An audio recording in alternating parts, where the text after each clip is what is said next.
নমস্কার।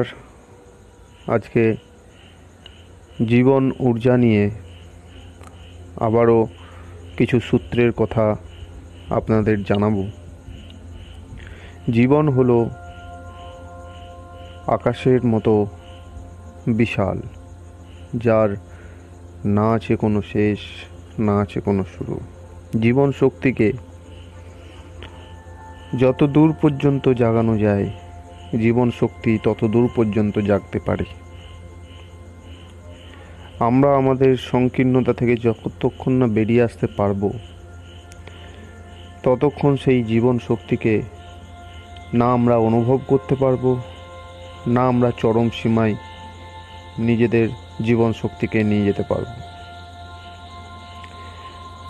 যদি কেউ জীবন শক্তিকে চরম সীমায় নিয়ে যাওয়ার ইচ্ছা প্রকাশ করেন বা রাখেন, তারা যদি এই প্রয়োগ ছোট ছোটোভাবে শুরু করেন, তাহলে জীবন শক্তি ধীরে ধীরে চরম সীমায় পৌঁছানো শুরু হবে।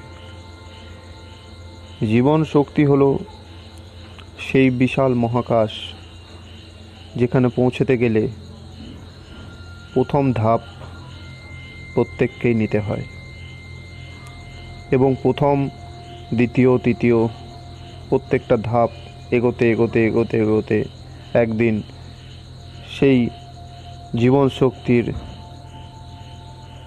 মহাকাশে পৌঁছানো সম্ভব হবে। জীবন শক্তি কি? জীবন শক্তি হলো সেই শক্তি, যে শক্তির দ্বারা আমরা শরীরকে ধারণ করে আছি এবং শরীরকে নিয়ন্ত্রণ করতে পারছি, ইন্দ্রিয়কে নিয়ন্ত্রণ করতে পারছি। নিয়ন্ত্রণ বলা ভুল হবে, ইন্দ্রিয়কে ব্যবহার করছি, বিভিন্ন রকম কাজকর্ম করছি এবং সামাজিক জীবন ভোগ করছি। কিন্তু এই জীবন শক্তি হলো একদম সাধারণ জীবন শক্তি, যেটা প্রকৃতির দ্বারা আমরা পেয়েছি।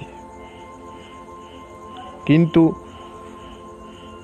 মনুষ্যজনিতে জন্মগ্রহণ করার পরে আমরা সেই জীবন শক্তি সম্পর্কে অনুভব করতে পেরেছি, বুঝতে পেরেছি।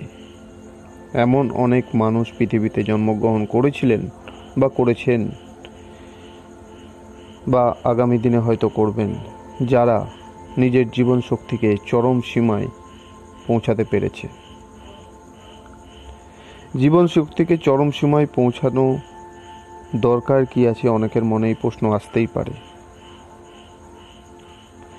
জীবন শক্তিকে চরম সীমায় পৌঁছানোর দরকার এই কারণে আছে যে একবার যখন জীবন শক্তি আমরা অনুভব করতে পারবো, তখন জীবন সত্য সম্পর্কে আমাদের পরম জ্ঞান লাভ হবে। পরম জ্ঞান মানে হচ্ছে পরমাত্মার সন্ধান এবং পরমাত্মার অনুভব। তাই জীবন শক্তিকে চরম সীমায় পৌঁছানো খুব দরকার। আর এই অনুভব, পরম আত্মার এই অনুভব যখনই লাভ হবে, তখন আমরা জীবনকে চরম ভোগে অনুভব করতে পারবো, তাতে শরীর থাকুক বা নাই থাকুক। কারণ শরীর তো নশ্বর, একদিন না একদিন তাকে যেতেই হয়। কিন্তু জীবন না কোনো শেষ, না কোনো শুরু। তাই আমরা সেই জীবন শক্তিকে যদি একবার অনুভব করতে পারি, ভোগ করতে পারি, বুঝতে পারি, জানতে পারি, চিনতে পারি, তাহলে আমরা স্বতন্ত্রতার চরম সীমাকে অর্জন করতে পারব এবং চরম আনন্দ, পরম আনন্দ ভোগ করতে পারব। কারণ সেখানে না থাকবে কোনো সুখ, না থাকবে কোনো দুঃখ। তাই জীবন শক্তিকে অনুভব করার জন্য আমাদের ছোট ছোট কিছু প্রয়োগ করতে হয়, ছোট ছোট কিছু কর্মের ওপরে ধ্যান রাখতে হয়। তো আজকে সেই ছোট ছোট কিছু কর্মের কথা বলবো। এরকম অনেক কর্ম আমাদের জীবনে আছে যেগুলো প্রয়োগ করতে হয়। তার মধ্যে কিছু কিছু কর্মের কথা আজকে আমি বলবো, যেখানে জীবন শক্তিকে আপনি চরম সীমায় নিয়ে যেতে পারবেন। প্রথম হলো নিজের সম্পর্কে ভাবা, নিজের সম্পর্কে প্রশ্ন করা এবং নিজের সম্পর্কে চিন্তা করা, যেটা ধ্যান বা মেডিটেশন বলি। নিজের সম্পর্কে ভাবা মানে হচ্ছে আমরা বেশিরভাগ ক্ষেত্রে সময় নষ্ট করি অন্যের ক্ষেত্রে, বা অন্যরা কি করছে, অন্যরা কি ভাবছে, অন্যরা কি বলছে, অন্যের কি হলো, অন্যের ঘরে কি হলো, এতেই আমাদের জীবনের বেশিরভাগ সময় চলে যায়। নিজের সম্পর্কে ভাবার সময় থাকেই না বললে চলে। শুধুমাত্র নিজের সম্পর্কে একটা জিনিসই ভাবি, সেটা হচ্ছে যদি অন্য কেউ সফল হয়ে যায়, আমার আশেপাশের কেউ, তখন আমাকে সফল হতে হবে। এই চেষ্টা, এই প্রেরণা মনের মধ্যে একটা প্রতিযোগিতার ভাব করে দেয়। শুধুমাত্র এইটুকু সামান্য চিন্তা হয়তো নিজের জন্য করি, আর ভালো থাকবো, অর্থ ইনকাম করব, ভালো ভোগ করব, গাড়ি বাড়ি হবে, এটুকুই এরকমভাবে বলার কারণ হচ্ছে যে জীবন শক্তি যদি ঠিকভাবে লাগানো যায়, তাহলে এইগুলো আমরা যথাক্রমে ভোগ করতে পারবই, কেউ আটকাতে পারবে না।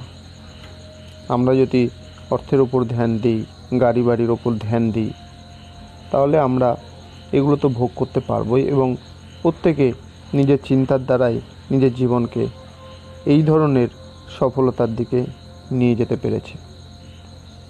কিন্তু আমি বলছি সেই পরম জীবন শক্তির কথা, সেই পরম আত্মার কথা, সেই পরম সত্য এবং পরম আনন্দের কথা।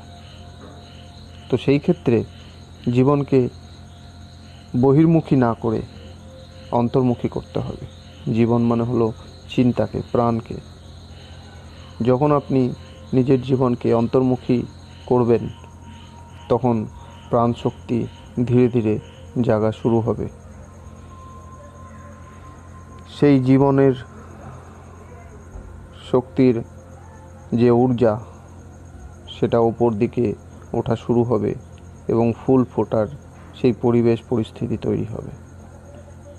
তার জন্য নিজের প্রতি চিন্তা, বেশিরভাগ সময় নিজের প্রতি ভাবনা, কে অন্য কি করলো, কে অন্য কি বলল, কার ঘরে কি হলো, এই ধরনের চিন্তা, যেগুলোকে আমরা সোজা ভাষায় বলে থাকি সমালোচনা, অন্যের সমালোচনা, পরনিন্দা, এইগুলোকে বন্ধ করা। কারণ এইগুলো করলে জীবন শক্তি বিক্ষিপ্ত হয়ে যায় এবং জীবন শক্তি খর্ব হয়ে যায়, নষ্ট হয়ে যায়। যখন আপনি অন্য কারোর প্রতি আপনার ধ্যানকে ব্যবহার করছেন, চিন্তাকে ব্যবহার করছেন, তখন আপনার জীবন শক্তি খর্ব হবে, এতে আশ্চর্য কিছু নেই। নষ্ট হবে, এটা আশ্চর্যের কিছু নেই। তো সেই ক্ষেত্রে নিজের প্রতি চিন্তা বেশিরভাগ সময় করুন। সাময়িক আনন্দ সমালোচনা করে না নিয়ে নিজের প্রতি ধ্যান দিন, পরম আনন্দ ভোগ করতে পারবেন। নিজের প্রতি ধ্যান, নিজের প্রতি প্রশ্ন। কি প্রশ্ন? কে আমি? কোনটা আমি? আমি কোনটা আমি বলবো? খুব অবাক লাগতে পারে এই ধরনের কথা বললে, যে আমি তো আমি, আবার কোনটা আমি? সত্যিকারে বলতে গেলে আমি বলে কিছু নেই। যেখানে আপনি প্রশ্ন করবেন সেখানে বলবেন আমার। যেমন আমার হাত, আমার পা, আমার চোখ, আমার মাথা, আমার শরীর, আমার মন, সবই আমার। সেখানে আপনি কেউ বলে না যে আমি মন, বা আমি হাত, আমি পা, আমি চোখ, কেউ বলবে না। কারণ এটা খুব উদ্ভট টাইপের শব্দ বা সেন্টেন্স শোনাবে। তো সেই ক্ষেত্রে আমি, তার কেন্দ্র কোথায়, আমি কোথায়, সেটা খোঁজা এবং সেটা প্রশ্ন করা ধ্যানের মাধ্যমে খুব জরুরি। তো এই প্রশ্ন করতে হবে, জানতে হবে আমি কোথায়, আমির কেন্দ্র কোথায়, খুঁজতে হবে যে আমার ভেতরে আমি কোথায়। 3 নম্বর হচ্ছে ধ্যান বা মেডিটেশন। ধ্যানের মাধ্যমে আমি এই যে কেন্দ্র, এটা খোঁজা যায়। ধ্যান করার মানে হলো কনসাস, সচেতন, নিজেকে সচেতনতার চরম পর্যায়ে নিয়ে যাওয়া। প্রত্যেকটা কাজ, প্রত্যেকটা চিন্তা করার সময় ভাবা যে এটা আমি করছি, আমি ভাবছি। বেশিরভাগ ক্ষেত্রে এরকম দেখা যায় বা লক্ষ্য করা যায় যে কাজ হয়ে যাওয়ার পর অনেকে ভাবে এটা আমি বলতে পারলাম বা এটা আমি করতে পারলাম, নিজেকে নিজেই প্রশ্ন করে। তার মানে এটা বোঝা যায় যে কাজ করার আগে বা কাজ করার সময় সে অবচেতন ছিল, এবং সে অবচেতন মনে ওই কাজটা করে দেওয়ার পর যখন সে ধাক্কা খেলো, যদি ধাক্কা না খেত তাহলে হয়তো সে বলতো না, কিন্তু ধাক্কা খাওয়ার পরে তার অবচেতন মন সচেতনতায় ফিরে এসে সেই প্রশ্ন করে যে আমি এটা করতে পারলাম। তো আমার কথা হচ্ছে কনসাসনেস, ধ্যান, যখন যে চিন্তা বা যখন যে কাজ হবে তখন সেটাকে ভাবা যে আমি করছি, আমি বলছি, আমি ভাবছি। এবং দিনের একটা নির্দিষ্ট টাইম, একটা নির্দিষ্ট সময় দেখে নেওয়া, যে সময়টায় নিজেকে নিজে সময় দেওয়া যাবে, ধ্যান দেওয়া যাবে, এবং বিভিন্ন রকম ধ্যানের যে সূত্রগুলো আছে সেগুলোকে ফলো আপ করতে হবে। জীবন ঊর্জা এবং জীবন শক্তিকে চরম পর্যায়ে নিয়ে যেতে হলে শুধুমাত্র কোনো একটা সূত্র বা শুধুমাত্র কোনো একটা নিয়ম জীবনে ফলো করলে হয় না। জীবনকে সব দিক থেকে গোছাতে হয়, সব দিক থেকে জীবনকে তৈরি করতে হয়। পরিবেশ জীবনের এমন করতে হয় যাতে জীবন ঊর্জা অটোমেটিক নিজে থেকেই জাগা শুরু হবে। সত্যি কথা বলতে গেলে আমরা জীবন শক্তি পেয়েই আছি, শুধুমাত্র নিজেদের সচেতন বোধের দ্বারা সেই পেয়ে থাকা জীবন শক্তিকে তার চরম সীমায় পৌঁছে দেওয়া হচ্ছে আমাদের কর্তব্য এবং দায়িত্ব। আর এটাকেই বলা হয় পরমাত্মার সন্ধান, পরম সত্যের সন্ধান এবং পরমাত্মাকে লাভ করা। তো নিজের সম্পর্কে চিন্তা করা, নিজের সম্পর্কে প্রশ্ন করা আর নিজের সম্পর্কে ধ্যান করা অবশ্যই জীবন শক্তিকে জাগানোর এই 3টে সূত্র করবেন। তাতে জীবন শক্তি খুব উচ্চ লেভেলে পৌঁছবে। এর অনেক সুবিধা প্রথমে বলেছি, আরও কিছু সুবিধা আমি সামাজিক ক্ষেত্রে বলে দিই। সেটা হচ্ছে নাম যশ খ্যাতি বাড়বে, সহজে কেউ আপনার সাথে প্রতিযোগিতা করা, মোকাবিলা করা, বাজে কথা বলা, আপনার সম্মানহানি করা, এই ধরনের করবে না। আপনার সাথে কোনো রকম মিসবিহেভ, যেটাকে বলা হয় খারাপ ব্যবহার করা, এটা করবে না। খুব বুঝে শুনে মানুষ আপনাকে বাজে কথা বলবে বা বলতে সাহস পাবে না। এটা সামাজিক ক্ষেত্রে একটা পাওয়ার, একটা শক্তি আপনার মধ্যে এমন থাকবে, এমন একটা ঊর্জা থাকবে যে অনেক মানুষ আপনার সান্নিধ্য পেতে চাইবে, আপনার কাছে আসতে চাইবে এবং আপনার কথা শুনতে চাইবে, আপনার পরামর্শ নিতে চাইবে এবং আপনাকে ভালোবাসবে, এবং আপনিও অন্যকে ভালোবাসতে পারবেন।